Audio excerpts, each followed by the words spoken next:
मेरे प्रिय भाई बहनों, मित्रों, साथियों एवं प्यारे बच्चों, आप सबको जय मसीह की। मित्रों, आप सब लोगों का इस चैनल में स्वागत है। मित्रों, आप सब लोग कैसे हो? अच्छी तरह से हो? मित्रों, मुझे पूरी आशा, पूरा विश्वास है कि आप सब लोग अच्छी तरह से स्वस्थ हैं, फिट हैं, सेहतमंद हैं, क्योंकि परमेश्वर आपके साथ है। मित्रों, मैं आज भोर के समय फिर आप लोगों के सामने उपस्थित हुआ हूँ। मित्रों, मैं सबसे पहले वचन बताऊंगा, फिर प्रार्थना करूंगा। मित्रों, आज इस वचन के द्वारा परमेश्वर अपने संपूर्ण अधिकार आपके हाथ में देंगे। आप परमेश्वर की संतान बन जाएंगे। मित्रों, आप परमेश्वर की जब संतान बनेंगे, उसके पुत्र और पुत्रियां बनेंगे, तो परमेश्वर कोई कमी घटी नहीं करेगा। अगर आप पुत्र पुत्री बनते हैं तो सारा स्वर्ग और पृथ्वी का कहा अधिकार मुझे दिया गया है। आपके पास में, आपके भंडार में, आपके घर परिवार में सब कुछ होगा। मित्रों, आज का वचन है जो मैं आप लोगों के सामने लेकर के आया हूँ। गलतियों की किताब है, बाइबल किताब से गलतियों की किताब का 26 वचन है, और इस वचन के द्वारा मैं 3 अध्याय के 26 वचन है, मैं इस वचन के द्वारा बात करूंगा, इसी के आधार पर प्रार्थना करूंगा। क्योंकि आप लोग सब के सब यीशु मसीह में विश्वास करने के कारण परमेश्वर की संतान हैं। मित्रों, आप सब लोग यीशु मसीह में विश्वास करने के कारण आप सब लोग परमेश्वर की संतान हैं, परमेश्वर के पुत्र और पुत्रियां हैं। इसलिए कि आज परमेश्वर आपके जीवन में ऐसे अद्भुत काम करने जा रहा है कि आपने कभी सोचा नहीं। मित्रों, परमेश्वर आज अपना स्वर्ग और पृथ्वी का सारा अधिकार आपको देगा, परंतु मित्रों, आप परमेश्वर के वचन को के अनुसार चलें और परमेश्वर की आज्ञा को मानें। कुछ लोग बड़े आत्मविश्वास के साथ में अपने आप को धर्मी मानते हैं और अपने आप को बुद्धिमान मानते हैं, और दूसरे लोगों को मूर्ख समझते हैं, दूसरे लोगों को तुच्छ समझते हैं।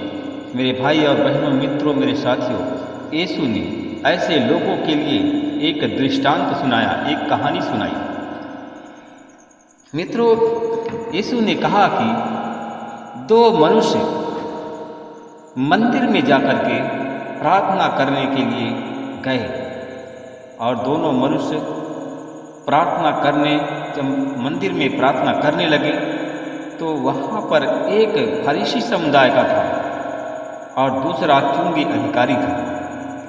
मित्रों, जब फरीसी जो था वह खड़ा हो गया मंदिर में, और खड़ा होकर के वह प्रार्थना करने लगा और कहने लगा, प्रार्थना करते समय कहने लगा कि इस प्रकार प्रार्थना कर रहा था कि हे परमेश्वर पिता, मैं तुझको हृदय से धन्यवाद कर देता हूँ कि मैं दूसरे लोगों की तरह मैं ना लोभी हूँ, ना अन्यायी हूँ, ना व्यभिचारी नहीं हूँ, ना मैं दूसरे लोगों की तरह मैं ना धोखा देने वाला हूँ, ना लालची हूँ, और ना इस चुंगी अधिकारी की तरह हूँ। उसने अपनी सफाई में परमेश्वर के सामने अपनी सफाई, बहुत सफाई पेश किया, और उस प्रार्थना के समय में चुंगी अधिकारी को तुच्छ कहा, और कहा कि उसने कहा कि जो फरीसी समुदाय था वह कहा कि हे प्रभु परमेश्वर, मैं सप्ताह में 2 बार उपवास करता हूँ और अपनी सारी कमाई का 10वां अंश भी दान करता हूँ। उसने कहा कि इस चुंगी अधिकारी, मित्रों, कहा उसने कि मैं इस चुंगी अधिकारी की तरह नहीं हूँ। मित्रों, वह चुंगी अधिकारी की बहुत देर तक भर्त्सना करता रहा, उसकी निंदा करता रहा। उसके बाद में जो चुंगी अधिकारी था, कुछ ही दूर पर वो भी खड़ा था। मित्रों, वह भी सच्चे हृदय से परमेश्वर को पुकारा, और सच्चे हृदय से परमेश्वर को पुकार कर कहा कि हे परमेश्वर, मैं स्वर्ग की ओर आंख उठाने के लायक भी नहीं हूँ कि मैं आपकी ओर देख सकूं। उसने छाती पीट पीट करके रो रहा था, छाती पीट पीट कर कह रहा था कि स्वर्ग की ओर मेरी आंख उठाने की मेरी हिम्मत नहीं है। मित्रों, उसने कहा कि हे परमेश्वर, मुझ पापी पर दया कर, मुझ अपराधी पर दया कर, मुझ अपराधी पर अनुग्रह कर। मित्रों, यीशु ने कहा, मैं तुमसे कहता हूँ कि वह पहला नहीं बल्कि वह मनुष्य पाप मुक्त होकर के अपने घर गया। वह कौन था मित्रों जो पाप मुक्त हुआ? कहा कि यीशु ने कहा कि क्योंकि जो कोई अपने आप को ऊंचा करता है वह नीचा किया जाएगा, परंतु जो अपने आप को नीचा करता है वह ऊंचा किया जाएगा। मित्रों, जो फरीसी था वह परमेश्वर के सामने अपने आप को ऊंचा बताया, अपने आप को धर्मी कहा, अपने आप को न्यायी कहा, अपने आप को सत्यवादी कहा। मित्रों, जो फरीसी था वह अपनी बड़ाई परमेश्वर के सामने पेश किया, परंतु जो चुंगी अधिकारी था मित्रों, उसने स्वर्ग की ओर आंख उठा भी नहीं सका और अपनी छाती पीट पीट करके रो करके कहा कि हे प्रभु, मैं आपकी ओर मैं देख नहीं सकता क्योंकि मैं पापी मनुष्य हूँ, मुझे पापी पर दया करें। मित्रों, क्योंकि सच्चाई थी चुंगी अधिकारी कि उसने ना कहा दशमांश दान देता हूँ। बहुत से लोग हैं मित्रों जो दान देते हैं, परंतु वह लोगों को जैसे बाजार में ढिढोरा पीटते हैं। दशमांश देते हैं, ढिढोरा पीटते हैं, क्योंकि वो लोग फरीसी की तरह हैं, परमेश्वर से उनको कुछ नहीं मिलेगा। और उन लोगों को मिलता है जो परमेश्वर की संतान हैं, परमेश्वर का भय मानते हैं, परमेश्वर की आज्ञाओं का पालन करते हैं और परमेश्वर के वचन पर चलते हैं, विश्वास करते हैं, वही परमेश्वर की संतान ठहरेंगे। मेरे भाई बहनों, मित्रों, साथियों, क्या आप लोग भी परमेश्वर की संतान बनना चाहते हैं, परमेश्वर से पुरस्कार पाना चाहते हैं? तो आप लोग इंड तक हमारी प्रार्थना में बने रहें। Hallelujah, hallelujah, hallelujah. धन्यवाद हो, धन्यवाद हो, धन्यवाद हो परमेश्वर पिता, धन्यवाद हो अनुग्रहकारी पिता। मैं आपका धन्यवाद करता हूँ, हृदय से आभार प्रकट करता हूँ। मैं हृदय से परमेश्वर आपको पुकारता हूँ। हे परमेश्वर, मेरी प्रार्थना को प्रभु के सामने प्रकट कर, मेरी प्रार्थना सुनी जाए परमेश्वर पिता। हे परमेश्वर, मैं अपने उन भाई बहनों के लिए प्रार्थना करता हूँ, मैं अपने उन भाई बहनों के लिए पुकारता हूँ, मैं अपने भाई बहनों के संकट के लिए मैं पुकारता हूँ, जो हमारे भाई बहन संकट में हैं। प्रभु जी, मैं यिर्मयाह 6 अध्याय का 14 वचन के अनुसार मैं प्रार्थना करूँगा।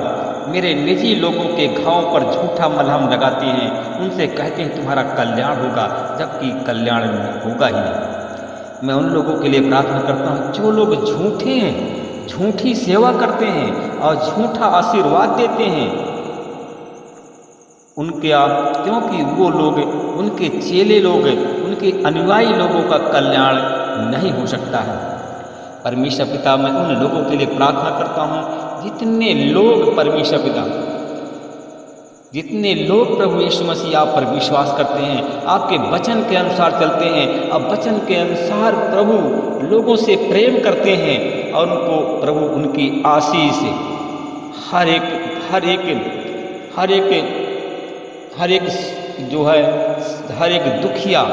एक दुखी व्यक्ति पर पड़े।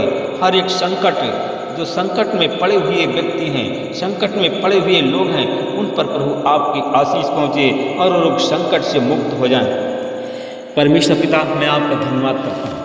मैं उन भाई बहनों के लिए प्रार्थना करता हूँ परमेश्वर पिता, जितने लोग आज हमारी प्रार्थना में जुड़े हुए हैं। हालेलुया। मैं उन लोगों के लिए प्रार्थना करता हूँ जो संतान विहीन है, जिनके पास में कोई संतान नहीं है, उनकी उम्र बढ़ रही है, ओवर एज होने वाली है, 50 से अधिक उनकी उम्र हो रही है। उन लोगों के लिए प्रार्थना करता हूँ जिनकी शादी 20 साल, 18 साल, 21 साल, 25 साल, 10 साल, 12 साल, 8 साल, 7 साल हो गया है, जिनके पास में बच्चे नहीं हैं। प्रभु जी, मैं उनके लिए दया की भीख मांगता हूँ। दया के लिए उनके लिए मैं हृदय से प्रभु आपको पुकारता हूँ। उन लोगों को संतान दे करके आप अनुग्रहित करें, संतान दे करके उनके हृदय में शांति की स्थापना करें, उनके घर में शांति का माहौल हो। प्रभु जी, मैं उन लोगों के लिए प्रार्थना करता हूँ। प्रभु जी, आप जिन लोगों के पास में संतान नहीं है प्रभु जी आज हमारी बहनें, मैं कुछ ऐसे बहनों को देखता हूँ कि घुटने पर बैठी हुई हैं हमारी बहनें, प्रार्थना कर रहे हैं, हमारी प्रार्थना में शामिल हैं, जिनका नाम यस से आता है, आर से आता है, पी के यल यम, ए यू ओ से आता है। ये सब, इन सब के पास में संतान नहीं है, ये सब घुटने में है, ये सब आंचल फैलाए हुए संतान की भीख मांग रही है। प्रभु जी मैं इन सबको देखता हूँ कि परमेश्वरता रोती हैं, इनके आँख के आंसू कोई पोंछने वाला नहीं है। प्रभु जी आज इनके आँख के आंसू यीशु मसीह के नाम से पोंछे जाएं, इनके झोले में, इनके आंचल में संतान आप दे परमेश्वर पिता, संतान इन्हें इनके आंचल में आप दे परमेश्वर पिता, इनके कोख में संतान आज इनके कोख में संतान पहुँचे और ये माँ बन जाए। प्रभु जी मैं आपका धन्यवाद करता हूँ, उन बहनों के लिए प्रार्थना करता हूँ, उन भाइयों के लिए प्रार्थना करता हूँ, जितने भी आज रोगी हमारी प्रार्थना में शामिल हैं, हर एक रोगी आज चंगा हो जाए, हर एक बीमारी से जो पीड़ित लोग हैं वो हर एक बीमारी उनकी चली जाए, यीशु मसीह के नाम से लोग चंगे हो जाए। जितने भी शैतान के बंधन में बंधे हुए हैं, शैतान ग्रसित हैं, आज हमारी प्रार्थना में जुड़े हुए हैं, प्रार्थना में शामिल हैं, तो प्रभु जी मैं उन लोगों के लिए प्रभु जी मैं हृदय से प्रार्थना करता हूँ, हृदय से पुकारता हूँ कि प्रभु जी उनके बीमारी का इलाज आज उनके बीमारी का इलाज आज हो जाए और उनकी हर एक बीमारी चली जाए और वो लोग चंगे हो जाए। महिमा प्रभु आपको मिले परमेश्वर पिता। मैं धन्यवाद करता हूँ परमेश्वर पिता, हृदय से पुकारता हूँ, आपकी स्तुति करता हूँ हृदय से, आप योग्य परमेश्वर हैं। हे प्रभु आप हर एक मनोकामनाओं को पूरा करने वाले परमेश्वर हैं, आशा निराशा को आशा में बदलने वाले परमेश्वर हैं। जितने हमारे भाई बहन हमारी प्रार्थना में जुड़े हैं, निराशा में हैं, उनको आशा प्रदान आप करें। महिमा प्रभु आपको देता हूँ, इससे प्रार्थना को उद्धार करता है यीशु के नाम से मांगता हूँ, आमीन।